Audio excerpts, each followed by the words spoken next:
Hey folks, and welcome back to Glenn and Adrian's Rock Talk. That's Adrian. And that's Glenn. And today we break ground on a new band, one somewhat from the grunge era, but I'm not sure if you would call them grunge. They're a little before that. Really, they're more known for stoner metal, as they call it. In fact, one of the first stoner metal bands. The name is Kyuss. That's Kyuss. It was started by Josh Homme, who was also in the Screaming Trees later on.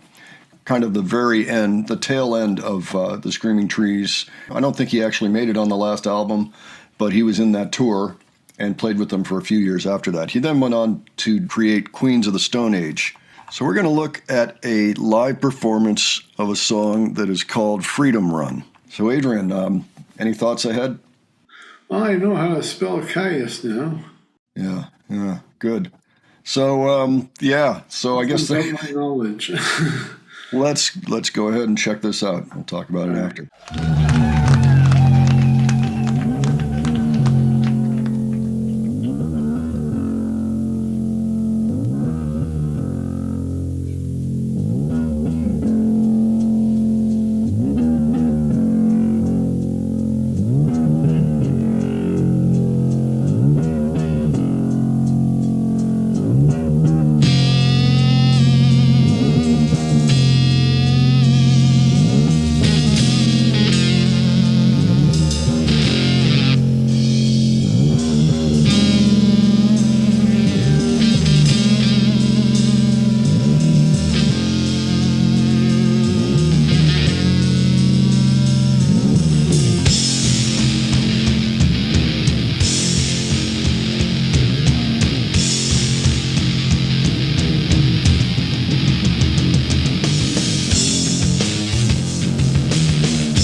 steal for you?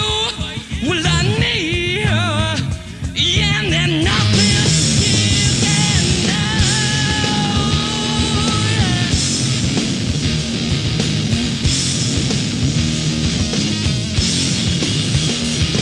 Go from the past, la there. You're in my grasp. Look who will I last? Freedom run, freedom run, freedom run.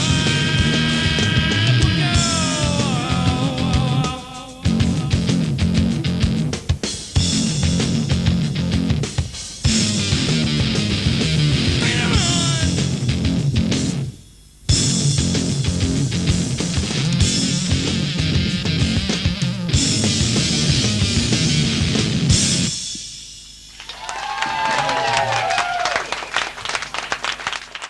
Serious jamming there. Yeah, I just love the whole groove of the whole song. Mm-hmm. Total late 80s, early 90s jam rock kind of band. Oh, yeah. Yeah, I mean, I played with bands that sounded like this, back in the day. I would have been playing bass at the time, but yeah. So this is from '95, by the way. Did it remind you of anything, or? Well, the first thought that came into my head when the guy started singing, I started thinking Robert Plant. Well, certainly Zeppelin was still a major influence at this time on a lot of bands, especially a lot of underground bands, until they came up out of the woodwork and became the mainstream, you know. I mean, it didn't really happen for Kyuss on the level that it did for any of the bands that you've heard of. You know, Kyuss is a little underground. They made some interesting music nonetheless, and I enjoy the style. Yeah, Free to Run was the first part. Free to Run, and then Freedom Run. Yeah, walked 100 miles of desert sun to grasp the chance that I'll be gone, be one with you. Yeah, so, yeah, it's a lot of stream of consciousness kind of words, you know. But it's by Josh Homme, so he's the actual writer, just so we know. But yeah, so there's a free to run, like you are free to run, and then there's Freedom Run. But regardless, it's a fun song to listen to. It's on their album Blues for the Red Sun from 1992, which didn't fare well commercially, but a lot of people think it's a fantastic record. It's one of those very influential albums, you know, kind of started the stoner rock genre. So this was on that, and it did get really good reviews. So the drummer has some credits on here too. It looks like the whole band gets a little bit here and there. That was cool enough that I think I'd like to listen to the record sometime. So, Oh, yeah. yeah. I agree. Boy, and I was kind of laughing, you know, back when you had hair and you were playing that kind of music, it was always fun to do this, watch the hair go around and around and around. And I was a little concerned because I think the bass player had incense burning on his amp behind him. And I'm like, look out, don't light your hair on fire. Don't do that. Cool song, cool band. Going to have to check out more. Folks, if you are familiar with this band, let us know if you ever saw them or if you ever owned their music. If you ever were an active fan, we would be interested to hear about that and any experiences you had related to that. If you have any suggestions for other songs you might check out, leave those below. And if you enjoyed this video, please give it a like. And if you enjoyed our presentation, please subscribe. All right, thanks so much for joining us, and we'll catch you on the next one. All right, take care, folks. See you all later.